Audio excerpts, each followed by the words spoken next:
Hi everybody, my name is Emma and welcome back to my channel, or if you're new here, welcome to my channel.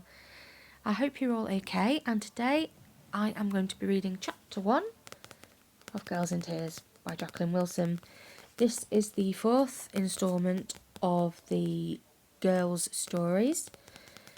I have read chapter 1 of Girls in Love, Girls Under Pressure and Girls Out Late. The videos are on my channel. I'm just going to get straight in with this one.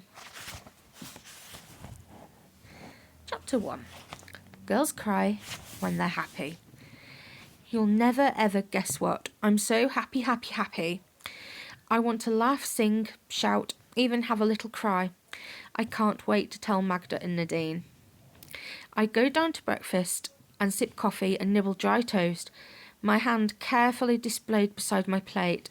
I wait for someone to notice. I smile blithely at my dad and my stepmom Anna over breakfast. I even smile at my little brother Eggs, though he has a cold and deeply unattractive green slime dribbling out of his nostrils. Ugh. Why are you grinning at me like that, Ellie? Eggs asks me thickly, chomping very strawberry jammy toast.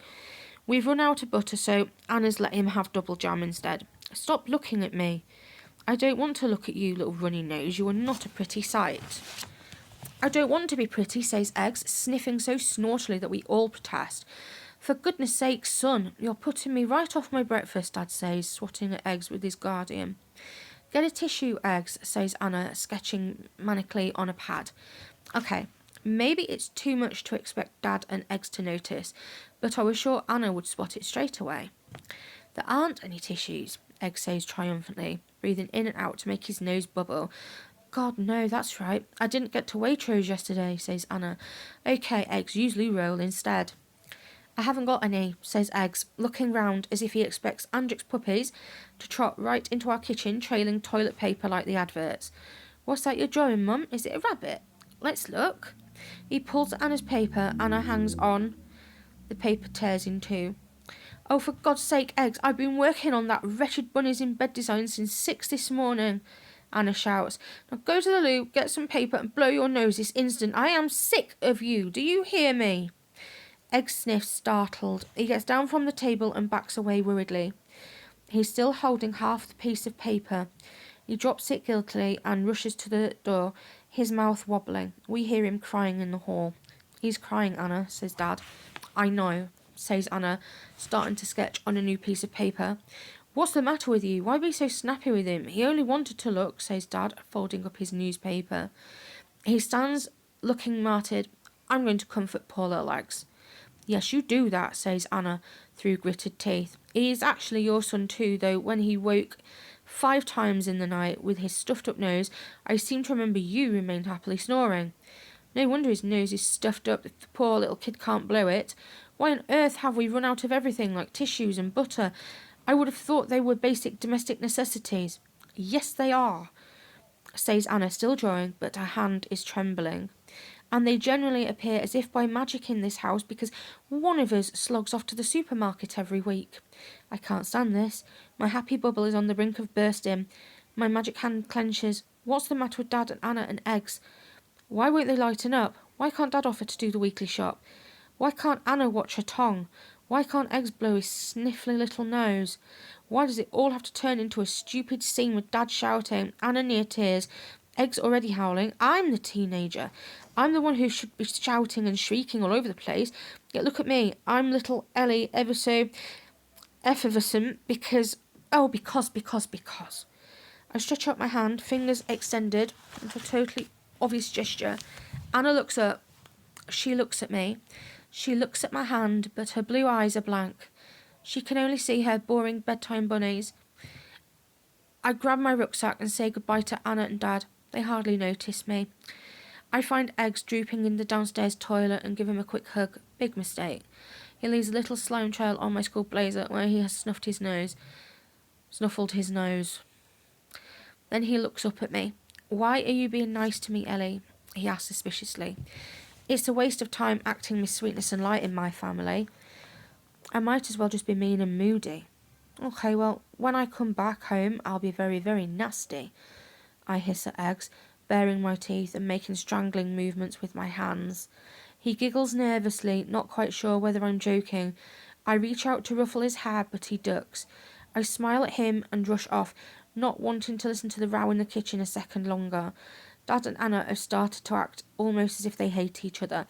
It's getting a bit scary. It's weird to think that when Dad first married Anna, I couldn't stand her.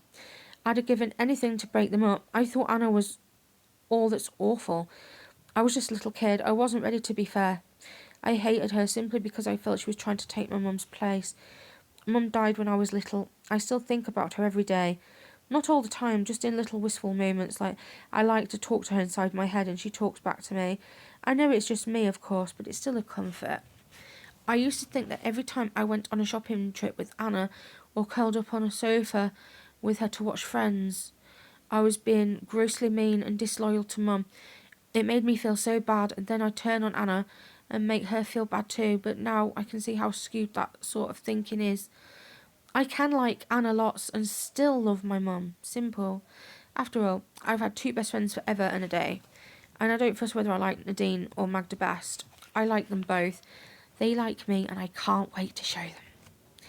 I run for the bus, wanting to get to school early. As I charge round the corner, rucksack flying, I barge straight into that blonde guy I used to have such a crush on. My dream man. Only it turned out he's gay. Anyway, even if he wasn't, he's years older than me, and so incredibly gorgeous he wouldn't dream of going out with a tubby Year 9 schoolgirl with frizzy hair and glasses and a tendency to blush pillar box red every 10 minutes. Oh God, I'm blushing now. He grins at me. Hi, you're the girl who's always in a rush, he says. I'm so sorry, did I hit you in the kneecaps with my rucksack? Possibly. But I'll forgive you, you must be very keen to get to school. I raise an eyebrow. Well, I hope I do. Maybe I'm just contorting my face into a leering squint. I don't really go a bundle on school. I'm not exactly the studious type. No, I just want to see my friends. Right, yeah, I envy girls. They always share so much with their friends. Guys have their mates, sure, but they don't seem to get so close, he says. Oh, well, see you around. Yes, see you, and I'll try not to barge right into you next time. I waltz on my way, swinging my rucksack. I'm really getting to know him. He's so lovely. A few months ago, I'd have been absolutely over the moon, soaring above the stars, pirouetting around the planets, swooping way past the sun. Now it's great, but it's no big deal. He's just a pal. I know he's got a boyfriend, and so have I. Russell means more to me than the most gorgeous guy in the whole world. No, he is the most gorgeous guy. I know he is. I think the world of him. He thinks the world of me too. I know he does. He proved it last night.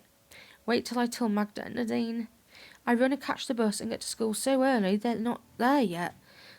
This is the very first time in 2.5 years I've ever got to school before them. This is definitely a day with a difference. Come on, Magda and Nadine, where are you? There are a few girls in the classroom, the keen ones like Amna. I wonder what it would be like to be seriously brainy like her, top of the class all the time, but she isn't as good as me at art. And that's really all that matters to me. I love art so much. Dad teaches at the art college. People say I take after him. I don't like to think that. I take after my mum. She was artistic too. I've still got a wonderful picture book she made me when I was little, full of lovely little stories about a tiny mouse called Myrtle. She has big purple ears and a little lilac face with a pointy pink nose and blue whiskers to match her bright blue tail. I feel a sudden pang thinking about Myrtle. Maybe I could try doing little pictures of her myself. I love playing around and inventing little cartoon creatures. My favourite creation is Ellie Elephant modelled on myself. I am not teeny weeny mouse size. I am of great glumping pachyderm proportions, but I have decided not to care. I did go on this crazy diet last term and drove everyone crazy too. I was a kind of crazy girl myself, going bananas if I ate anything other than a spoonful of cottage cheese and a lettuce leaf. I certainly wouldn't eat bananas at 75 calories per piece. At last, Nadine glides into the classroom, dark eyes gleaming, long black hair framing her chalk white face. Nadine manages to look queen of the goths, even in her school sweater and skirt. Though her face isn't utterly colourless today, she's got pink spots on her cheeks. This is the only external sign when Nadine is seriously excited. She struggles to keep her face as blank as a mask, but her eyes have got a witchy glitter. I wave at her, waggling my fingers extravagantly. She's not looking at me properly. She just waggles her own black pearl nails back at me. You'll never, ever guess what, Ellie, she says. I can't get a word in edgeways to tell her my amazing news. So, that was chapter 1 of that one.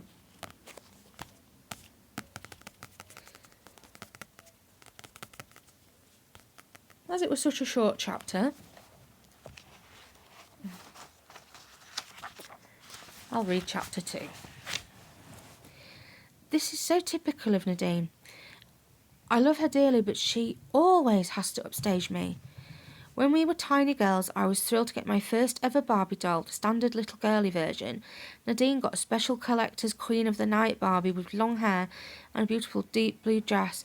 She was supposed to be kept in pristine condition in her plastic case, but Nadine got her out and combed her luxuriant hair and made her fly through the air, deep blue skirts billowing, as she cast wondrous spells and made up enchantments.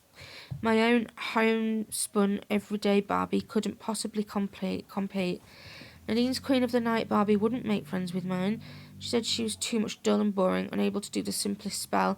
She was only suited to be a servant, so my Barbie had to perform humble and lowly tasks for the Queen of the Night. She didn't like it one bit, and neither did I. Then Nadine's mum discovered the Queen of the Night had tangles in her hair and a rip in her skirt, because she'd been making magic too enthusiastically. The Queen of the Night was confiscated and confined to her plastic palace, and Nadine wasn't allowed to play out for a fortnight. Nadine didn't care. She hung out of her bedroom window and wailed pathetically to startled passers-by in the street, "Help me, my cruel mother has locked me up and thrown away the key."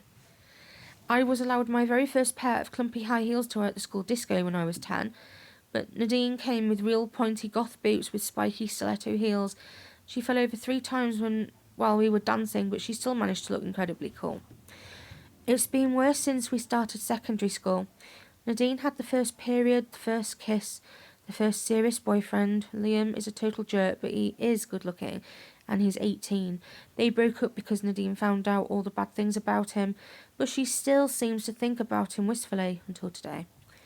I've met this incredibly glorious, super cool guy.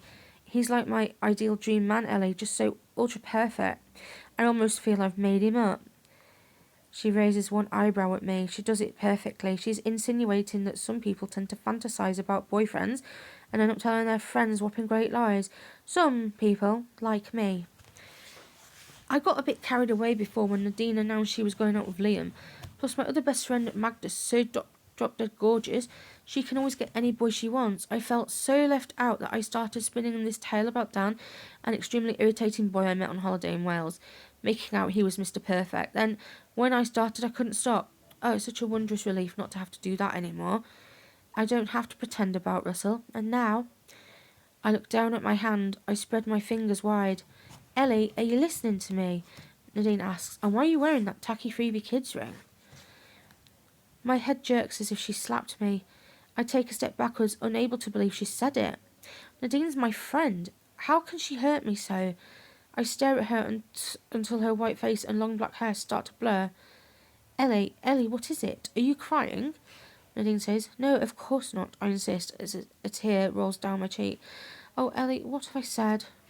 Says Nadine, putting her arm around me. I've tried to wriggle away, but she hangs on. No, come on, tell me. I don't get it. Why are you suddenly acting like I've done something terrible? You can't be upset because I teased you about the ring. You said it was tacky, I mumble pathetically.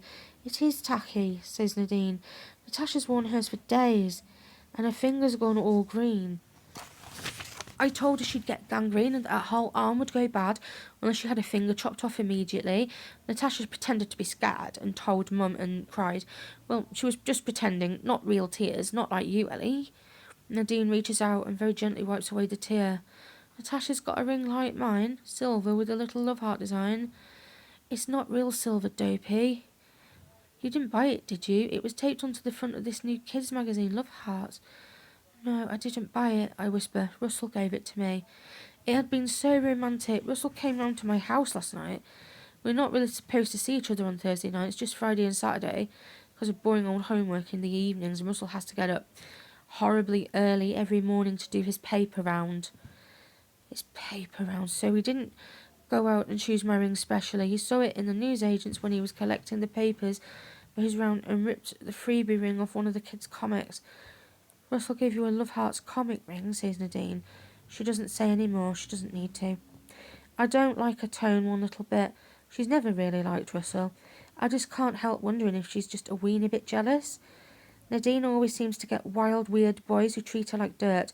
Russell is kind and artistic and intelligent. He treats me like a person, a real friend. He's never tried to talk me into going too far with him. Nadine has often implied that he's a bit wet, or even suggested he can't really fancy me. It's not that at all. He can be ever so passionate. In fact, last night it was a real struggle not to get too carried away when we were up in my bedroom. Russell made out to Anna that he'd just come round to lend me his oil pastels for my art project. Well, he had, but then we slipped upstairs to my bedroom. Anna was so busy coping with eggs and cooking supper and working on the new bunny series for her designer knitwear that she didn't even notice. Russell and I sat a little self-consciously on the edge of my bed. He demonstrated how to use his oil pastels, though I've actually had similar crayons since I was about 7. Then he sketched out suggestions for my vegetable still life, shiny red peppers next to yellow corn on the cob with deep purple aubergines as contrast. It looked very artistic, but I rather wanted to arrange the vegetables into a portrait. I could do a face out of tiny new potatoes with startling chili pepper lips and managed tout eyes, and then have corn blonde hair with a bow of baby carrots. I was pretty round of this original idea, but when I told Russell, he was rather cushing. He told me about some ancient Italian artist who'd done this centuries before. Maybe I'd better stick to a straight still life after all. Anna hasn't got any mangout or peppers anyway. All the vegetables she could find were some big baking potatoes, a very yellow cauliflower forgotten at the back of the fridge, and a family-sized pack of frozen peas. I defy even old Archie's What's-It to feel inspired by this sad little selection. Anyway, I couldn't help feeling a little bit irritated with Russell when he showed me the way he thought I should arrange my composition, but I was also very aware of his warm body next to me. I loved the intent look on his face, the little furrow on his forehead, his 2 front teeth just resting on his full lower lip, the patchiness of his cheek. I couldn't help stroking it, and he turned to me and kissed me. The sketchbook fell onto the floor, the oil pastels rolled right across my bedroom carpet, but we barely noticed. We soon stopped sitting upright. We just naturally sank down onto my pillow. So there we were, lying in each other's arms. We weren't technically in bed together, but definitely on the bed. It felt a little weird with my girly clutter all around, my old teddy lolling behind us on the pillow. I closed my eyes and concentrated on Russell. I couldn't close my ears, though, as I heard the front door slam. Dad home at last, very late. Anna shouted something, and Egg started wailing. Not exactly the most romantic of background noises. Then we heard Eggs clumping upstairs, thump thump in his little boy lace-ups. We sprang apart in case he was about to come charging straight through the door. He didn't, thank goodness, but Dad might come rushing up if he found out I was in my bedroom alone with Russell. Sorry, my family seemed horribly in evidence, I said, running my fingers through my wild hair. It's okay, Ellie, I understand, says Russell. He started playing with my hair too, teasing the strand out straight and then letting it spring back into a curl. It's hopeless hair, I said. I love it, said Russell. I love you, Ellie. He looked at me smiling.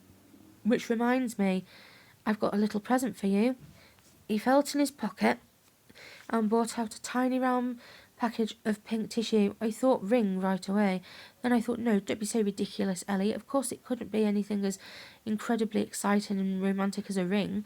Well, when you haven't been going out with Russell that long, and it isn't even your birthday or Christmas, it'll be something sweet but silly, like a chocolate in the shape of a heart, or a tiny badge with I love you, or a minuscule teddy for a lucky mascot. It wasn't any of these things. It was a ring, a beautiful, delicate silver ring with a heart design. Oh, Russell, I said for further words. Put it on then. I didn't know which finger to try. It looked pretty small, so it may be the little finger. Besides, if I tried my ring finger, Russell might think I was taking it far too seriously, acting almost as if we were getting engaged. You put it on for me. Russell reached out and slipped it straight onto my ring finger. It meant so much to me, I vowed I would never take it off, but now when I ease the ring up my finger towards the first joint, I see the skin underneath has turned a dirty shade of green. Oh dear, you'll have to have your finger chopped off too, says Nadine very gently. Oh well, I don't care if it is a freebie ring. It still means the world because Russell gave it to me, I say stoutly. It does, but I'd so love the thought of Russell taking some of his savings and going to some jewellery shop and carefully choosing a special ring for me. It's another thing entirely if he just spotted the ring on the cover of a kid's comic and ripped it off. Well, that's great, says Nadine. Anyway, let me tell you about this guy. Oh, good, there's Magda. I can tell the two of you together. But Nadine's voice tails away as we both stare at Magda. Her eyes are almost as red as her dyed hair. Tears are streaming down her cheeks. Okay. So, that was chapter 1 and 2 of Girls in Tears. I hope that you enjoyed it, and don't forget, if you liked the video, please give it a thumbs up, and don't forget to like, comment, subscribe, and I will see you on the next video. Bye bye.